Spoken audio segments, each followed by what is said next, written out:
Assalamu alaikum. Hey, hello, welcome back to my another video. In this video, how to change background color of chart in Excel. Two way. Firstly, step 1, go to insert menu, recommend chart, select your chart. Example, I select line chart. Okay.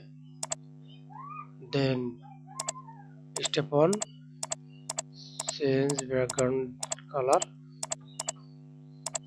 or click chart, right click mouse, go to fill option, then select your color.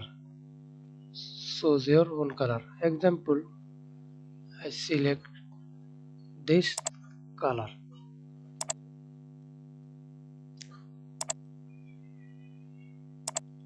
Change value color.